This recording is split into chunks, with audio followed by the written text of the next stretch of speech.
चलिए अभी देखते हैं कि ये जो आपको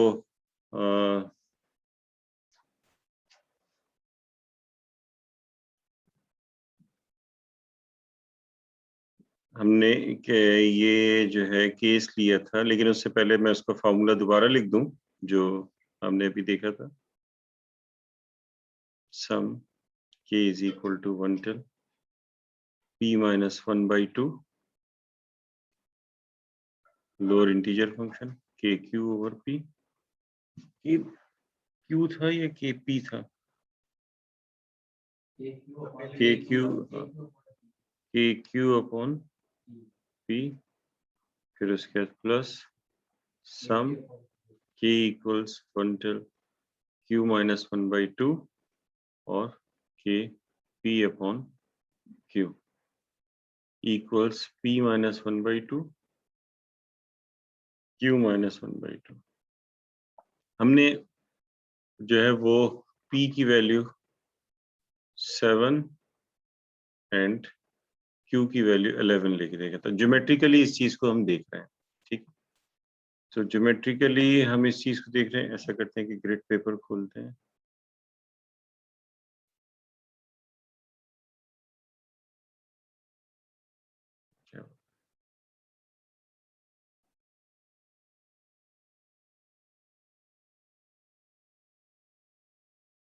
ये खुला ही हुआ है, इसमें से ग्रिड पेपर ही आ गया। इसको मैं शेयर कर देता हूँ। देखिए अब हम ये जो है इसको देखते हैं ग्रिड पेपर में। इसको थोड़ा सा इसकी व्यू को चेंज कर देते हैं।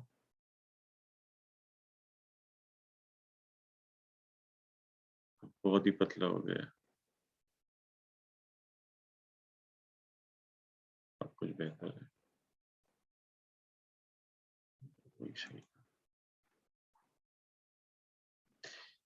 तो इसमें ये है एक, ये जो चीज नजर आ रही है कि Q over P, और दूसरी इसी के लोअर इंटीजर देख रहे थे, और दूसरी चीज हमारे पास थी कि P over Q, इसमें भी लोअर इंटीजर देख रहे थे, ठीक है। और P हमने लिया था 7 एंड Q लिया था हमने 11। देखिए लेटिस पॉइंट की हम जो है वो बात कर रहे थे। लेटिस पॉइंट जो है वो कंप्लीट इंटीजर्स को हम कहते हैं, और हम क्योंकि इसमें सिर्फ इंटीजर्स देख रहे हैं, बाकी वैल्यूज को नहीं देख रहे। लोअर इंटीजर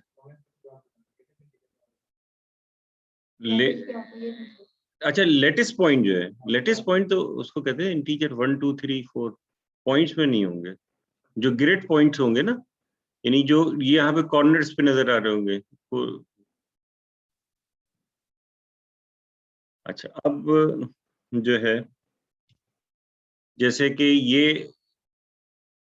Q जो है 11 है, तो ये हो जाएगा 11K divided by x, sorry divided by क्या है, डिवाइडेड बाई 7, ठीक है। 11K डिवाइडेड बाई 7, K की वैल्यू 1 से स्टार्ट होके जो है वो जा रही है। अपनी वीडियो भी प्लीज बंद कर लीजिएगा, वीडियो भी बंद कर लें, और जो है वो भी बंद कर लें, क्या नाम है उसका, माइक अपना। तो 11K ओवर 7 ये है। अब ये जो K है इसको हम इस तरह से लेते हैं कि ये जो लाइन है y is equal to mx, इस तरह से लाइन हम कंसीडर करते हैं। और क्योंकि हम क्या कर रहे हैं, उससे नीचे वाले इंटीजर्स जो है वो देख रहे हैं, तो m जो है ये इसको हम ये स्लोप कह देते हैं, और स्लोप क्या हो गया, ये 11/7 हो गया फॉर एग्जांपल। और के जी हो रही तो साइन ये देखें, ये छोटा सा नजर आ रहा है, ठीक है। तो अब ये जो 11 11/7 है, ये समझ लीजिए कि स्लोप हो जाएगा, और k जो है ये वेरिएबल x हो जाएगा, और दूसरा वेरिएबल जो है हम y इक्वल समथिंग कर देते हैं। तो अगर इसको स्केच करना चाहें तो एक पॉइंट तो 0 0 हो जाएगा, यानी कि इस लाइन को स्केच करना चाहें, अगर इसको हम जो है वो कह देते हैं कि ये x एक्सिस है और ये y एक्सिस है।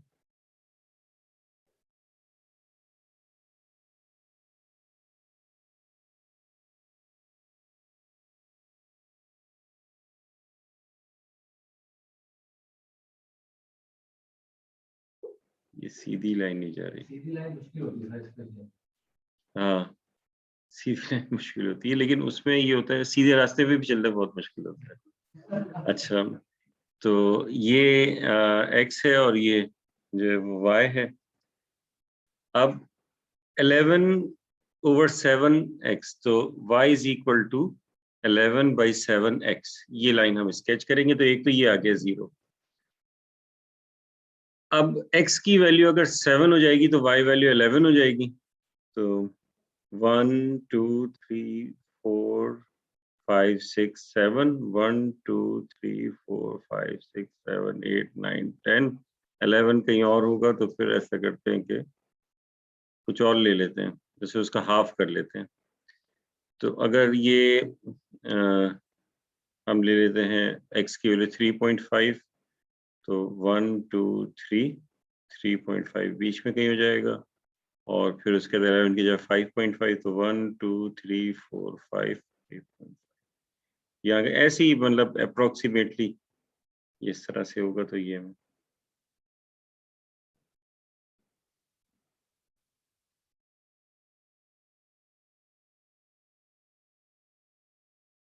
अब p की वैल्यू 7 और q की वैल्यू 11, दरअसल मुझे नीचे बनाना चाहिए था ताकि वो 11 भी आ जाता, क्योंकि यहाँ तो p की वैल्यू 7 तक हम जाएंगे ही, और y की वैल्यू q की वैल्यू 11 तक हम जाएंगे। तो ये 1 2 3 4 5 6 7, ये q की वैल्यू, p की वैल्यू जो है वो 7 आ गई। सॉरी x की वैल्यू, ये तो x होगा ना, सॉरी ये है 7 इस तरह से, लेकिन हम p और q नहीं ले रहे, x y एक्सिस पे ये लाइन है। इस लाइन की इक्वेशन है y is equal to k को x सपोज किया, x जो है वो हमारे पास जो है वो k है। अब इस लाइन के ऊपर ये देखिए कि ये जो पॉइंट्स आएंगे, ये 1 2 3, ठीक है।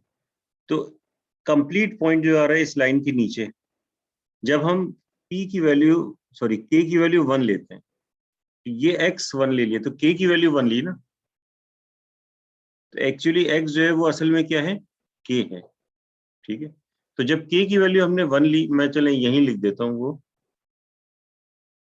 k is equal to 1 to p minus 1/2, तो 1 से 3 तक जाएगा। तो k की वैल्यू हमने 1 ले ली, तो ये आ रहा था k की वैल्यू 1 लेने पे 11k/7, तो 11/7, तो 1 पॉइंट समथिंग, यानी कि जाहिर है इस लाइन पे तो ये पॉइंट कहीं होगा, लेकिन हम जो है लेटेस्ट पॉइंट लेते हैं, तो हम ये वाला पॉइंट। इसी तरह से जो है वो जब अब ये एक ही, यानी कि ये देखें हमने यहाँ पे देखा, बोर्ड पे देखें, बोर्ड पे वो आपके पास अपने कॉपीज में तो आपने कॉपी कर लिया होगा, तो उसमें देखिए आपके पास 1 एक आया था, बस 1 आया था, ठीक है। यानी वही कर रहे हैं जो हमने वहां पे अभी अलजेब्राइकली बोर्ड पे किया था, लेकिन इसको जो है ज्योमेट्रिकली मैं दिखाना चाह रहा हूँ, ताकि इसके जो है इसको प्रूव कर सकें इस तरीके से। यानी कि इसको वैसे अलजेब्राइकली इसको प्रूव हम नहीं कर सकते इस तरह से, हमें इसको ज्योमेट्रिकली देख के करें। इसी तरह से जब ये, यानी कि इस तरह से ये आगे बढ़ जाएगा, इसको जनरलाइज फिर किया जा सकेगा और जनरल प्रूफ जो है लिखा जा सकेगा, जनरल प्रूफ इसका लिखा जा सकेगा। अदरवाइज जो अलजेब्राइकली जो है वो हम इसको नहीं कर सकेंगे। जब आपने 2 लिया था तो आपके पास क्या वैल्यू थी, कितनी क्या आई थी, 3। तो जब x की वैल्यू 2 लेंगे तो 3 आएगी। तो अब आप देखिए कि 1 2 3, यानी कि जो वैल्यू आई है वो असल में उतने लेटेस्ट पॉइंट आ रहा है। ठीक है, 3 वैल्यू आई है तो फिर ये 3 लेटेस्ट पॉइंट आ रहा है 2 रखने से। फिर उसके बाद जब 3 रखेंगे तो देखिए कितने एक आ रहा है 1 2 3 4, 4 वैल्यूज आ गई। अब इसके बाद k की वैल्यू आपने 4 तो नहीं रखी, तो बस यहीं तक जो है वो ये 7 मैंने ऐसे लिख दिया था। ये तो ये सारे जो है ये इस वाले हिस्से में ये सारी वैल्यूज जो है ये आ गई, ये सारे क्या आ गए, लेटेस्ट पॉइंट आ गए। तो इसका मतलब ये हुआ कि ये जो आपके पास एक ये समझ लीजिए कि एक वो होगा एक पॉलीगॉन है, उस पॉलीगॉन के अंदर जो है वो लेटेस्ट पॉइंट आ रहा है। यानी कि अगर ये पॉइंट जो है वो ये इस तरह से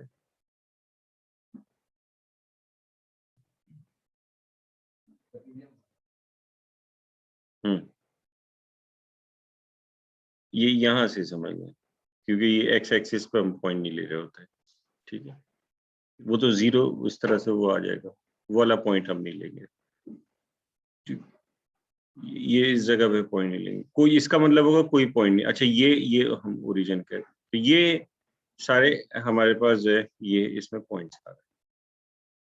ठीक है, अब इसी तरह से जो है वो दूसरा वाला जो था, अब अगर दूसरा वाला बनाया जाए, यानी कि जो था 7k/11,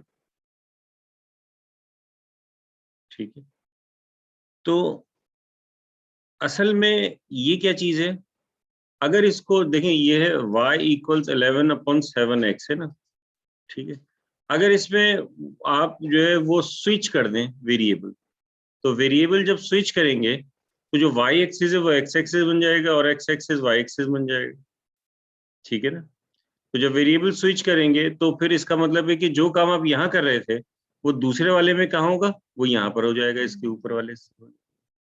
तो पहले हम ये कह रहे थे कि इस लाइन के ब्लो और लाइन x = k से अबव होने चाहिए।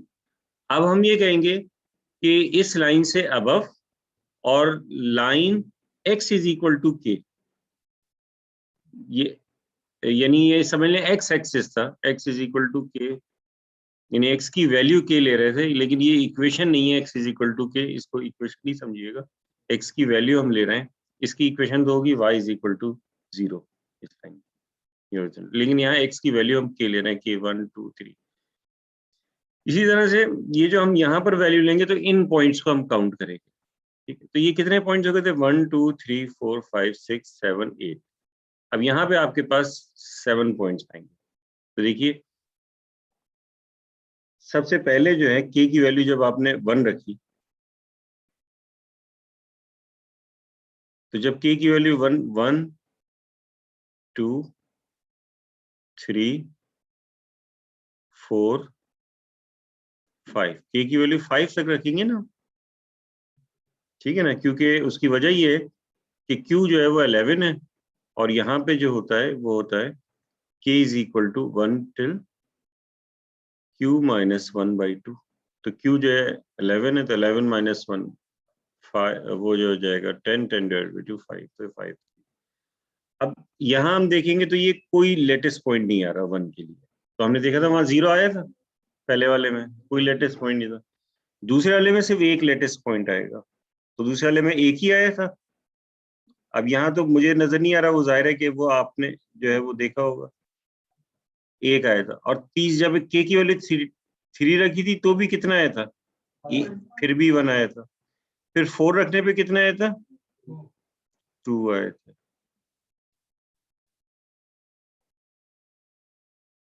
अच्छा, और फिर उसके बाद 5 रखने पे तो देखिए 3 आ रहा है, 1 2 3, ये तीसरा यहाँ आएगा। ठीक है, ये देखेंगे, वरना अगर यहाँ नहीं आता तो फिर वो फिर दूसरे वाले में जाता, जो कि पॉसिबल ही नहीं, तो कभी जा।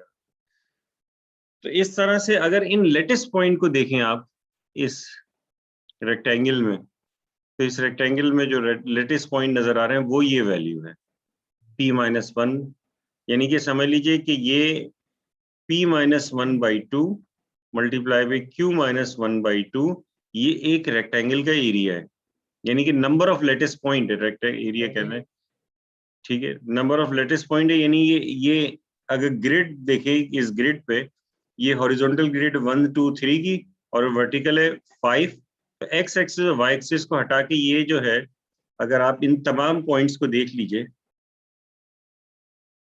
तो ये पॉइंट्स आपके पास कितने, p minus 1/2 times q minus 1/2, ठीक है, यानी कि 3 मल्टीप्लाई बाई 5 अगर आप इन्हें काउंट करें तो, ठीक है, तो 3 मल्टीप्लाई 5 15, तो काउंट करें 1 2 3 4 5 6 7 8 9 10 11 12 13 14 15, और ये जो लाइन है, ये जो लाइन की इक्वेशन है, ये वाली लाइन, ये दरअसल ये डिवाइड कर रही है, बता रही है कि आधे लेटेस्ट पॉइंट, यानी कि कुछ लेटेस्ट पॉइंट एक तरफ होंगे और कुछ लेटेस्ट पॉइंट जो है वो दूसरी तरफ होंगे, तो इस तरह से जो है ये बता रही है। तो ये चीज समझ में आई। अब इसके बाद इसका प्रूफ जो है वो देखते हैं, ठीक है। तो ऐसा करता हूँ कि प्रूफ जो है वो इसी ग्रिड पेपर पे ही करा देता हूँ, ताकि ये ज्योमेट्रिकली इसको थोड़ा सा देखा जाए। वैसे तो अब उसकी जरूरत नहीं, असल में ये समझाना था आपको, समझ में आ गया, बाकी उसमें तो फिर जो है वो बल्कि उधर ही चलते हैं।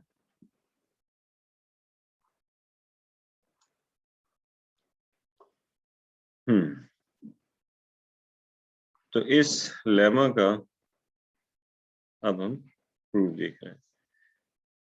तो हमें क्या करना है, हमें ये प्रूव करना है कि एक ये वाला sum k is equal to 1 till p minus 1/2 times kq over p,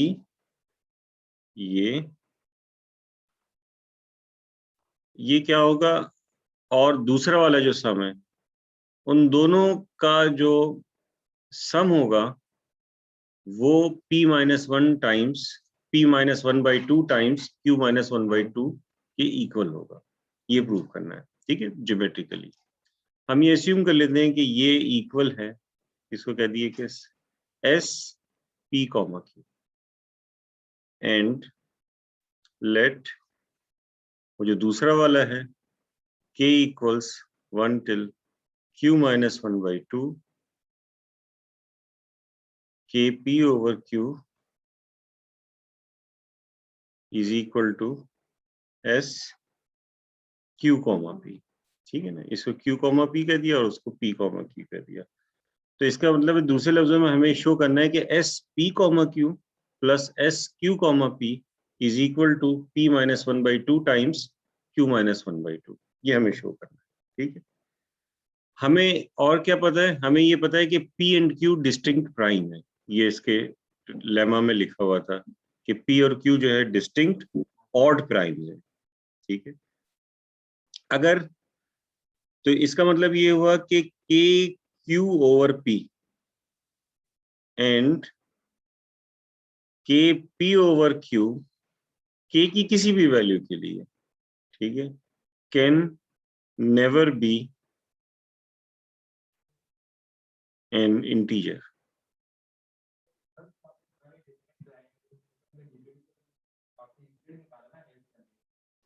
यार वो कोई से भी दो प्राइम हो ना, तो उनका जीसीडी 1 ही होता है। कहाँ लिखा है, कहाँ है ये मल्टीप्लाई हो रहा है?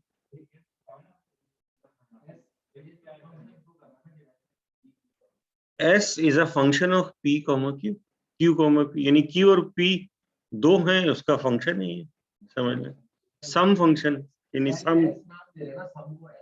हाँ S नाम दे रहे हैं सम को, हाँ बस। अच्छा आप कुछ और समझ रहे थे, जीसीडी नहीं, नहीं जीसीडी नहीं है। अच्छा अच्छा, नहीं नहीं नहीं, जीसीडी नहीं, जीसीडी तो देखिए अगर कह दिया कि दो डिस्टिंक्ट प्राइम है तो उनका जीसीडी तो हमेशा 1 ही होगा, ठीक है। तो जो दो डिस्टिंक्ट प्राइम होंगे उनका जीसीडी 1 होगा। Can never be N integer, ये इंटीजर नहीं हो सकते, नेवर बी, ये एन क्यों लिख दिया मैंने, इंटीजर्स, ठीक है, ये कभी इंटीजर्स नहीं हो सकते, क्योंकि वजह क्या है, वजह ये है कि पी और क्यू जो है डिस्टिंक्ट प्राइम है। अच्छा, अब इसके बारे में देखें कि ये वाली चीज जो है वो क्या है। इसको अगर देखें हम, ये क्या है, ठीक है। तो इसको हम कहते हैं कि सिंस, क्योंकि ये इंटीजर नहीं है तो इस वजह से लोअर ब्रैकेट हम ले रहे होते हैं, के Q over P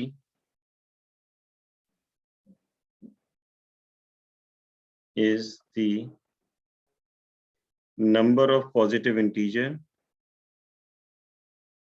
number of positive integer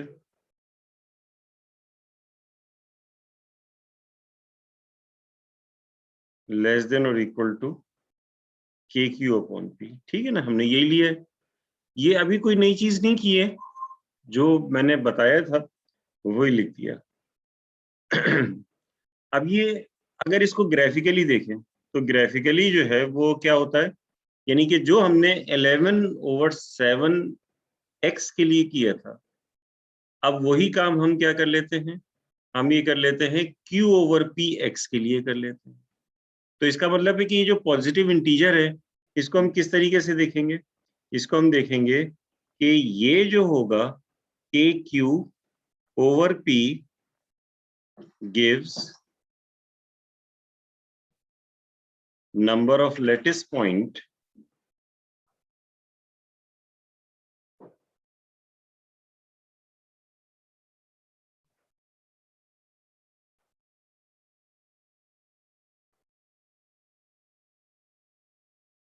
on the vertical line x is equal to k। देखिए यहाँ भी ये होता था ना कि x is equal to 1 line पे हम देखते थे। अगर आप इसको देखें, दोबारा मैं ग्रेड पेपर खोलता हूँ, तो अगर ये इस पे देखते थे 11, ये था 11/7x था, तो ये जो लाइन है ये वर्टिकल लाइन है x is equal to 1 की, इस पे एक लेटेस्ट पॉइंट आ रहा है। ये जो लाइन है ये वर्टिकल लाइन है x is equal to 2 की, इस पे 3 है, 1 2 3, और ये लाइन है x is equal to 3 की, तो 1 2 3, यानी k की डिफरेंट जो वैल्यू लेंगे वो दरअसल k की वैल्यू 1 लेंगे तो ये वाला आ जाएगी, k की वैल्यू 2 लेंगे, k की वैल्यू 3।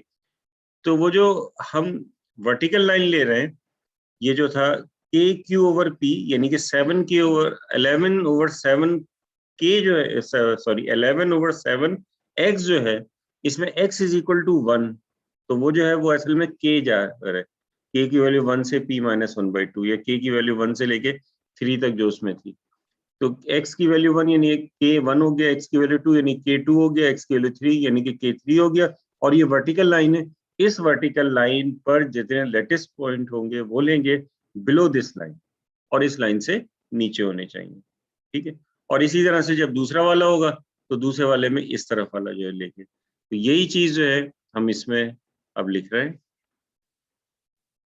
तो हमने कहा कि ये जो हमें नजर आ रहा है कि ये क्या दे रहा है, gives number of latest point, ये एक सम यानी लिखा है, तो इसका मतलब है कि हम सिर्फ एक लाइन की बात कर रहे हैं। Gives number of latest points on the vertical line x is equal to, ऐसा करता हूँ कि एक जो है रफ डायग्राम जो है यहाँ पे साइड में बना भी देता।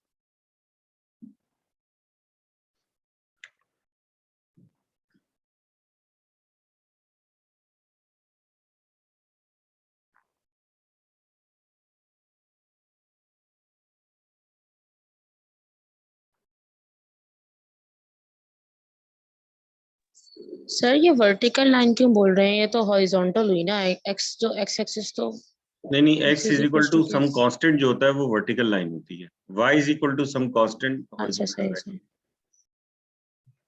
अब ये जो लाइन होगी k, ये जो है q ओवर पी एक्स, वो इस तरह की लाइन होगी।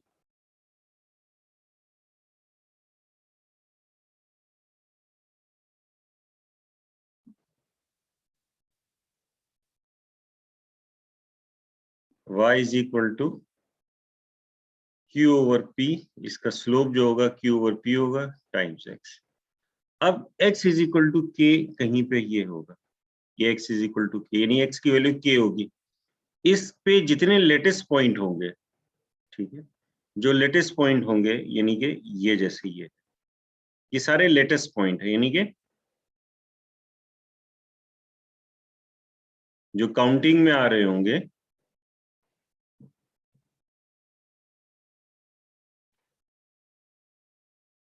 ये लेटेस्ट पॉइंट है। ठीक है, वो जितने भी हो ये ऐसे ही बना दिए तो गिनने में नजर आ रहा है, लेकिन अगर दूर हम बनाएंगे तो वो गिनने में जो है वो नजर नहीं आएंगे। ठीक है, ऐसा करता हूँ कि इसका भी तरीका ये कर लेता हूँ, इसको छोटे छोटे कर देते हैं, यानी समझ लीजिए 1 2 और फिर उसके बाद डॉट डॉट डाल के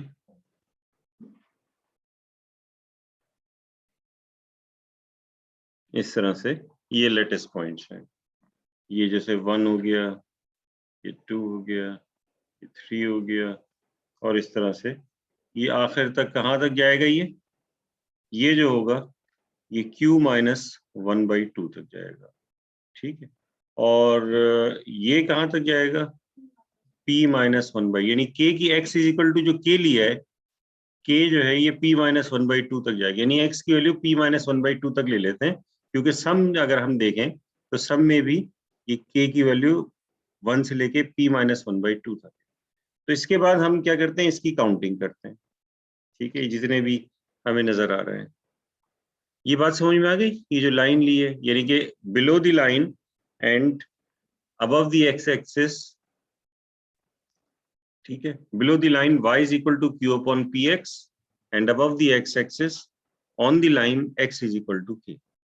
ठीक है, ये हमने ले लिया। तो gives number of latest points on the vertical line x is equal to k above the x-axis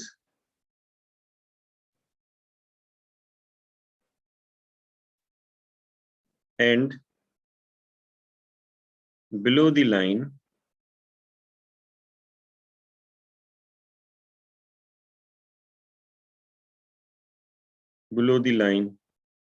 y is equal to q upon px। ठीक है, ये इस तरह से ये हमारे पास आ जाएंगे। अब हम क्या करेंगे, हम फिर इसके बाद कुछ दूसरा लेंगे, x की वैल्यू, k की वैल्यू कुछ और होगी, तो k की वैल्यू 1 से लेके p माइनस 1/2 तक होगी, और उन सबको काउंट करेंगे। ठीक है, तो इसका मतलब ये होगा कि हमने इसको क्या कहा है, इन तमाम सम को s p कॉमा q। अब ये समझ में आ रहा है कि ये देखें, ये 1 होगा, ये 2 होगा, ये 3 होगा, और इस तरह से ये कहाँ तक पहुंचेगा, p माइनस 1/2 तक पहुंचेगा। ठीक है, जबकि हाइट कहाँ तक पहुंचेगी, q माइनस 1/2 तक पहुंचेगी। तो s यानी कि ये वाला जो है, इसमें ये सिर्फ ये वाले काउंट होंगे ना, तो इसका मतलब ये होगा कि ये हो जाएगा therefore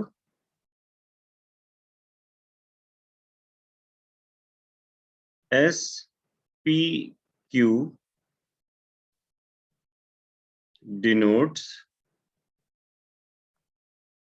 the नंबर ऑफ, अब इसमें सारे आ जाएंगे, इस तरह वाले भी आ जाएंगे, ये वाले भी आ जाएंगे, ये ऊपर वाले भी आ जाएंगे, यानी कि ये भी आ जाएगा, ये भी आ जाएंगे, ये भी आ जाएंगे। ठीक है ना, इस तरह से सारे जो है ये इनको काउंट कर लेंगे, तो ये सबको मिला देंगे, तो ये एस पी कॉमा क्यू हो जाएगा, denotes the number of latest points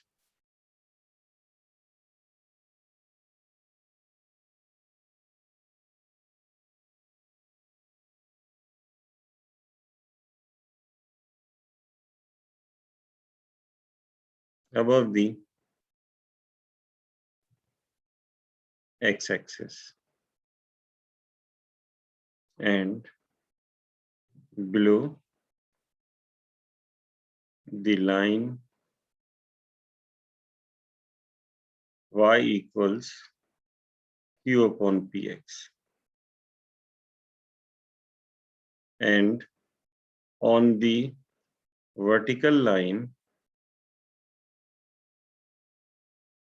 x is equal to k, where, अब ये k बता दें कहां से कहां तक है, 1 से लेके p माइनस 1/2। तो k की वैल्यू स्टार्ट होगी 1 से और कहां तक जाएगी, p माइनस 1/2 तक जाएगी। ठीक है, तो ये सारे आ गए। अब यही सब कुछ क्या होगा, यही सब कुछ जो है ये यहां करेंगे,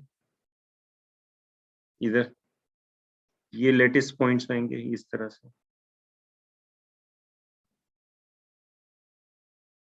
इसी तरह से ये। ठीक है, समझ में आ रही है ये बात, इस तरह से ये आ जाएंगे। तो वो सारे क्या हो जाएंगे, वो सारे हो जाएंगे, वो उन सबको भी काउंट करेंगे। तो जब उन सबको काउंट करेंगे तो हम बस यहाँ पे ये लिख देते हैं, सिमिलर अप्रोच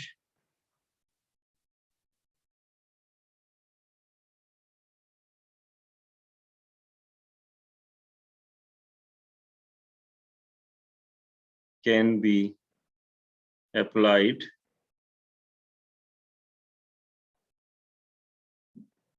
for SQP। ठीक है, thus SQP denotes the number of lattice point, number of lattice points। अब ये lattice points क्या होंगे, right to the y-axis above line y equals q upon px। ठीक है ना, and on the line, on the horizontal line y is equal to k, where k lies from 1 to q minus 1/2। समझ में आ रही है बात। अब इसे इस तरह से लिख रहे, thus SQP denotes the number of lattice points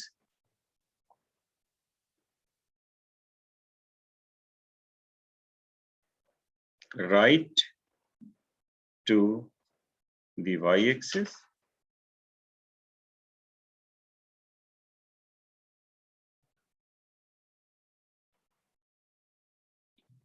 to the right of y-axis above the line y is equal to q upon px and on the line y equals k, where k जो है वो 1 से लेके q minus 1/2 तक। अब ये जो s over p है और q ओवर p है, इनके पॉइंट्स को मतलब कि इस तरफ के और इस तरफ के पॉइंट्स को काउंट करेंगे हम, तो बाय काउंटिंग। ठीक है, s p comma q plus s q comma p, ये क्या हो जाएगा बाय काउंटिंग। अब ये तो एग्जैक्टली हम ये नहीं कह सकते ये कितना होगा ये कितना होगा, लेकिन बाय काउंटिंग ये जब दोनों को मिलाएंगे तो ये जो है इन दोनों को मल्टीप्लाई कर देंगे, p minus 1 times q minus 1/2, यही प्रूव करना। समझ में आ गई कौन सी वाली चीज। देखिए ये वाली लाइन, ये अभी ये जो 10 के बाद लिखा है, देखिए हमने कहा कि ये वाले जो सम है, ये वाले जो इस तरफ वाला है, ये वाला, इसको S P Q over S P comma Q कह दिया। ठीक है ना, और ये k की वैल्यू 1 से लेके p माइनस 1 तक है, और उसको कह दिया s q कॉमा p तक कह दिया।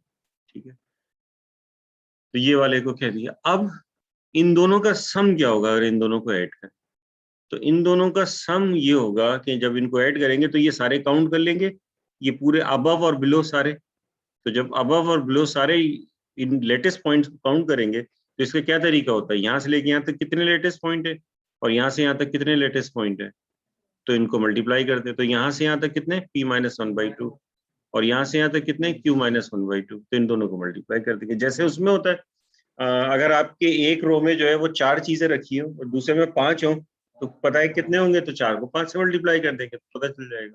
तो इसी तरीके से जो है इससे पता चल, ठीक है। तो इस तरह से ये, तो इसका जो है ये ज्योमेट्रिकल प्रूफ जो है प्रूफ था इसका। अब इसके बाद जी, अब इसके बाद नेक्स्ट रिजल्ट हम देखते हैं।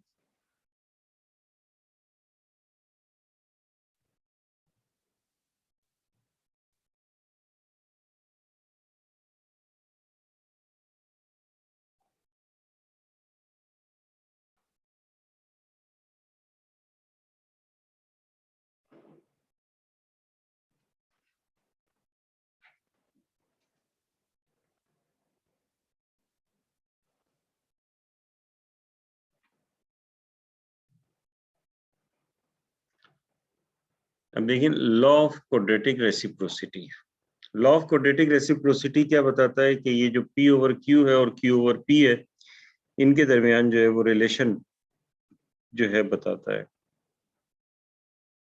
तो इससे ये पता चल जाता है कि यानी ये बताता है कि जैसे let P and Q be distinct odd prime, distinct होना जरूरी है दोनों के लिए, ऑड प्राइम्स, देन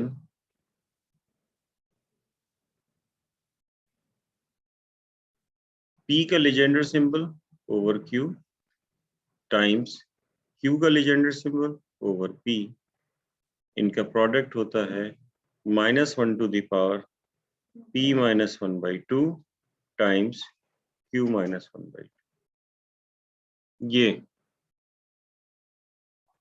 अब क्योंकि ये वाली चीज जो है यहाँ पर आ गई ना, तो ये हम इसमें इसके प्रूफ में एक्चुअली वाला लेमा जो है होता है कि उसकी जगह जो है वो हम ये सब्स्टिट्यूट कर देते हैं, ठीक है।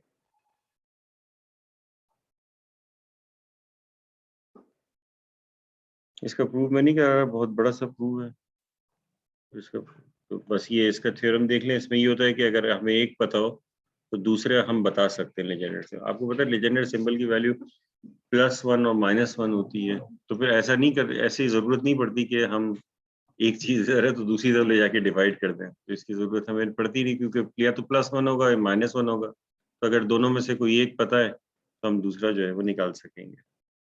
तो इससे ये फायदा होता है कि हमारे पास एक रिजल्ट आ जाता है, डायरेक्टली हम बता सकते हैं कि ये इसका एक कॉरोलरी है। ये इसको देख लेंगे कि let P and Q be distinct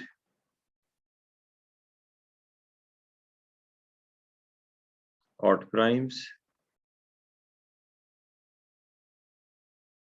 then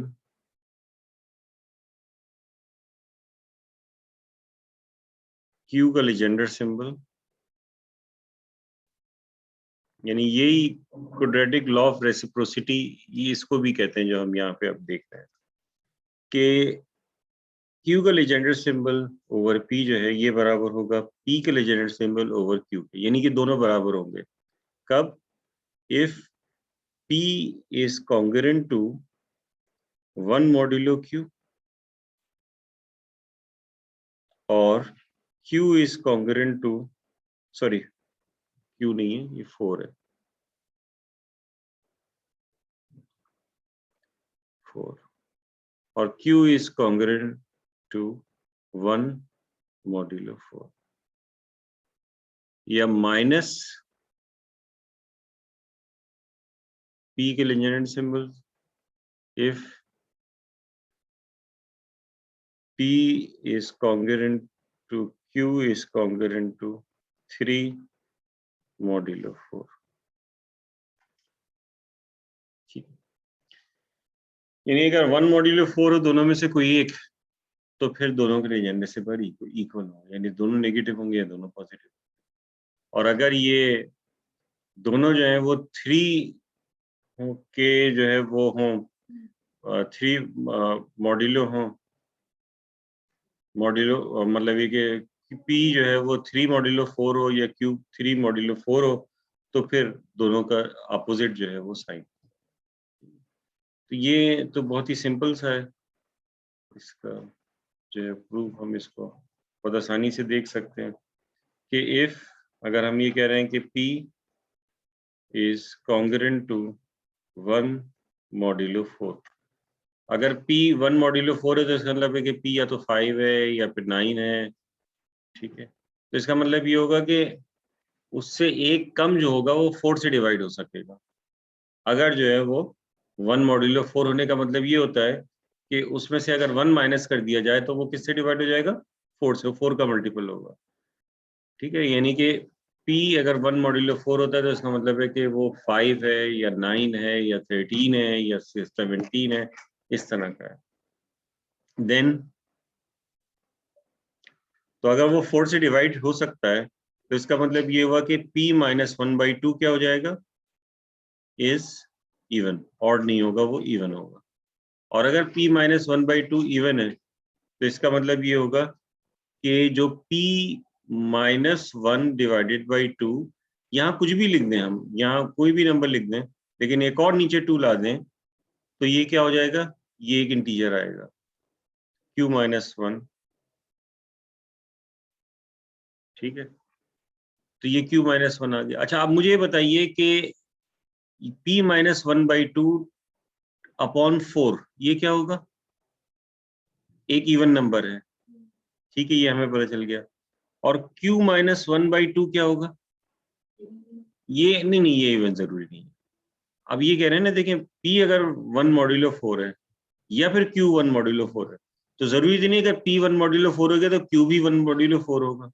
तो Q जो है वो 3 मॉड्यूलो 4 भी हो सकता है। तो अगर 3 मॉड्यूलो 4 होगा तो इसका मतलब है Q माइनस 1/2 ऑड होगा, ठीक है, लेकिन इवन भी हो सकता है।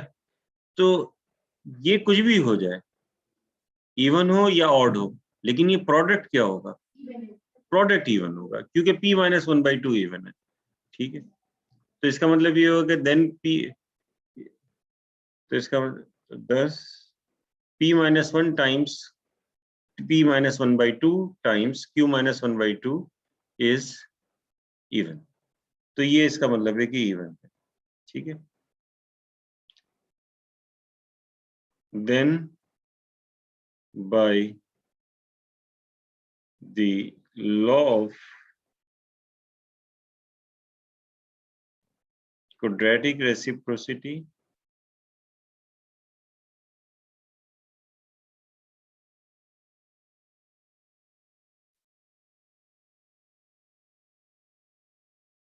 law of quadratic reciprocity, Q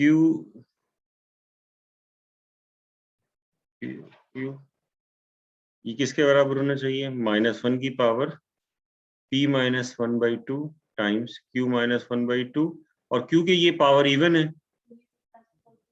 तो ये +1 हो जाएगा, ठीक है। अब हमें ये बात पता है कि बट P ओवर Q या Q ओवर P ये +-1 हो सकता है। ये P ओवर Q जो होता है ये भी +-1 है, यानी या तो +1 होता है या -1। तो अगर जो है वो इनका प्रोडक्ट 1 आ रहा है तो इसका मतलब है कि इन दोनों को, यानी दो का प्रोडक्ट अगर +1 आ रहा है तो इसका मतलब है या तो, और क्योंकि दोनों की वैल्यू या तो +1 होगी या -1, तो इसका मतलब है दोनों के सेम साइन होंगे, या तो दोनों माइनस होंगे या दोनों प्लस होंगे।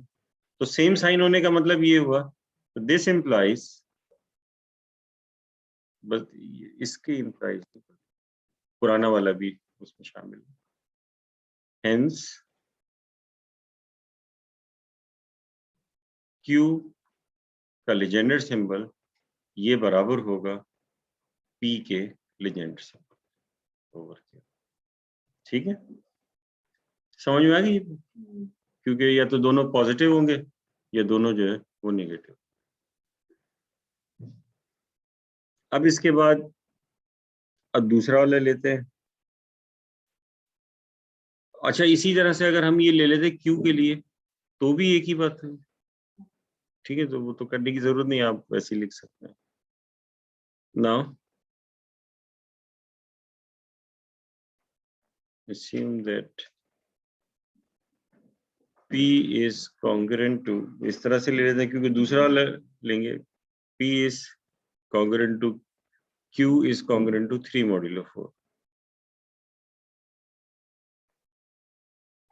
3 modulo 4, ठीक है ना, ये हमने ले लिया। अब 3 मॉड्यूलो 4 होने का मतलब है दोनों 3 मॉड्यूलो 4 है, तो दोनों 3 मॉड्यूलो 4 का मतलब है या तो दोनों क्या है 7 है, या दोनों 3 है, या दोनों जो है वो 11 है, नहीं 10 नहीं 11 है, इस तरह के हैं, ठीक है। दोनों जो है वो 11 है, दोनों क्या है 7 है, 7 भी हो जाएगा 11 भी हो जाएगा, 13 नहीं हो सकता, 17 भी कौन सा 14 कैसे ऑड प्राइम है ना यार, 15 तो प्राइम ही नहीं होता, 19 हो जाएगा, तो इस तरह के नंबर्स हैं। तो अब अगर ये इस तरह के नंबर्स हैं तो p -1, तो p -1 होगा तो उसको 2 से डिवाइड करेंगे तो हमेशा ही एक ऑड नंबर आएगा। इसी तरीके से जब q -1 होगा उसको 2 से डिवाइड करेंगे तो भी ऑड नंबर आएगा, क्योंकि दोनों इसी किस्म के नंबर्स हैं। अगर वो 19 है तो 19 - 1 18 हो जाएगा, 18 डिवाइड बाई 2 9, एक ऑड नंबर आ रहा है, ठीक है, तो ये ऑड नंबर जो आएगा। तो अगर ये हमने अस्यूम किया तो देन p -1/2, ठीक है,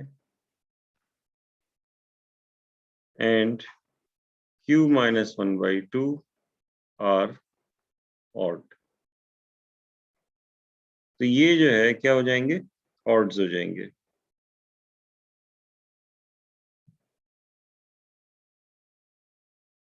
and hence p -1/2 times q -1/2, इनका प्रोडक्ट जो है ये भी क्या होगा, प्रोडक्ट इज ऑड, ये प्रोडक्ट ऑड होगा। Thus by the law of quadratic reciprocity,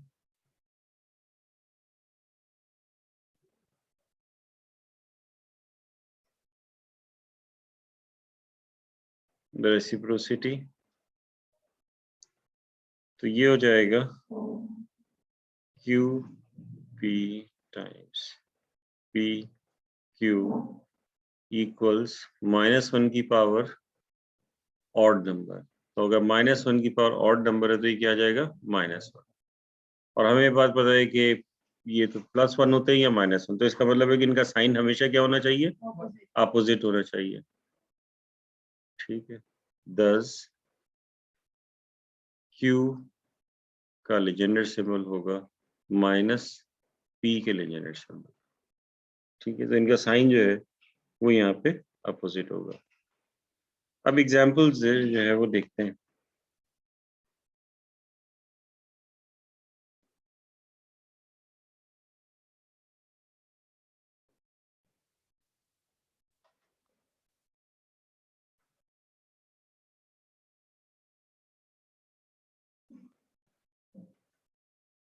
इसको कंप्यूट करते हैं, 152 43, इसको कंप्यूट करना है हमें, ठीक है। तो ये जो 152 है इसके हम क्या कर लेते हैं कि इसकी पहले तो देख लेते हैं, ये जो 152 का 43 के साथ है, तो हमने लिखा कि 152 is congruent to modulo 43, 43 + 43 कितना हो जाता है 86, 86 प्लस 43 कितना हो जाता है? 129। तो ये कितना बचा? 23। तो ये जाएगा 23। तो 152 कॉन्ग्रुएंट टू 23 मॉड्यूलो 43। तो इसका मतलब है कि आप 152 लिखें या 23 लिखें, एक ही बात है। ठीक है, तो इसका मतलब ये हुआ कि 152 का लेजेंडर सिंबल 43 के लिए वो वही होगा जो 23 का लेजेंडर सिंबल होगा 43 के। अब ये 23 और 43 दोनों क्या है? ऑड प्राइम है। ठीक है, 23 और 43 जो है वो दोनों ऑड प्राइम हो गए। अच्छा, दूसरी एक और चीज कर सकते हैं, और छोटा कर लेते हैं सर। ठीक है, और इसे इस तरह से छोटा कर लेते हैं कि अच्छा ये देखिए 23 और 43 दोनों ऑड प्राइम हो गए। तो नहीं, और छोटा नहीं, क्योंकि खुद वो आ गया ना। हाँ, और दो ऑड प्राइम तो हैं, लेकिन कौन से वाले हैं ना? तो ये 23 जो है ये 3 मॉड्यूलो 4 है, और 43 जो है वो भी 3 मॉड्यूलो 4 है। यानी कि दूसरा वाला जो केस है वो इसमें जो है वो हो रहा है। ठीक है, तो 23 is congruent to 3 modulo 4 and 43 is also 3 modulo 4। दोनों जो है वो 3 modulo 4 है। तो इसका मतलब ये हुआ कि 23 का जो लेजेंडर सिंबल है वो -43 23 है, ऐसे होगा। ठीक है ना? अब हम क्या कर सकते हैं? अब हम ये कर सकते हैं कि ये 43 बड़ा आ गया इस 23 से। तो जब ये बड़ा आ गया तो फिर हम क्या करेंगे? अब फिर ऐसे करेंगे कि 43 कॉन्ग्रुएंट टू मॉड्यूलो 23। अब इसके इक्विवेलेंट ही निकालेंगे।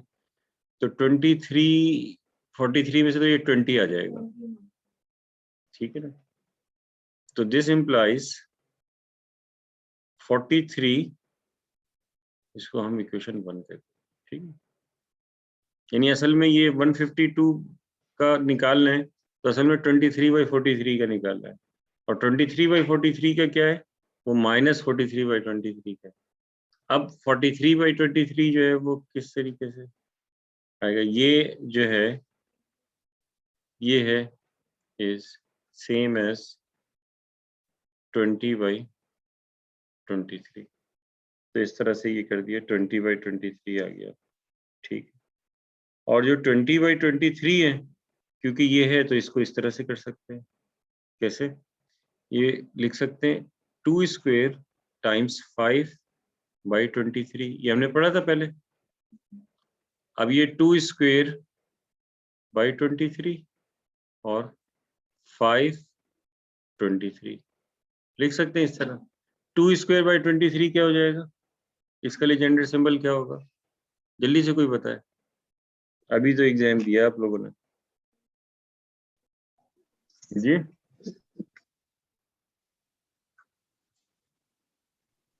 2 स्क्वायर बाई 23 का लेजेंडर सिंबल बताइए। सो 1 होगा, क्यों? क्योंकि वो स्क्वायर हुआ हुआ है ना, स्क्वायर मतलब हुआ हुआ, ए स्क्वायर ओवर -1 भी अगर होता ए तो स्क्वायर का जो है वो क्या होता है? 1 होता है। ये तो हमने पढ़ा था, याद आया आप लोगों को? 1 होता है। तो ये यस सर। जो है वो 1 हो जाएगा। अच्छा, ये यहाँ पे जो है ना, ये समझ ले 5 का लेजेंडर सिंबल आपको गिवन है और वो -1 है। ठीक है, ये समझ लें आपको गिवन है, वैसे निकाल सकते हैं। ये हमने पढ़ा था कि किस तरीके से निकालते हैं। अभी फिलहाल हम वो तरीका नहीं देख रहे, बस ये कि इसका लेजेंडर सिंबल -1 लिख देते हैं। तो 43/23 का लेजेंडर सिंबल जो है वो आ गया -1। हमें निकालना था असल में 152 का, जो कि है 23/43, और ये असल में है -43/23, और इसका हमने निकाल लिया -1, तो -1 तो कितना आ गया? +1। तो 152 जो है ये आ गया। तो इसका मतलब क्या हुआ वैसे, अगर पूछा जाए आपसे, अगर ये 152 का लीजेंडेड सिंबल 143 के लिए 1 आने का मतलब क्या है, क्वाड्रेटिक रेसिड्यू है, तो इसका मतलब ये है कि quadratic congruence X square 152 modulo 3 modulo 43 is solvable. तो इसका मतलब ये है कि ये एक सॉल्वेबल है। ठीक है, यहाँ तो कोई प्रॉब्लम? फिर ऐसा करते हैं कि इसको मैं अभी फिलहाल यहाँ तक जो है वो रोकता हूँ और एक ब्रेक ले लेते हैं, और फिर ब्रेक के बाद इसको कंटिन्यू करेंगे। दूसरी बात ये कि इसको रोक देता हूँ।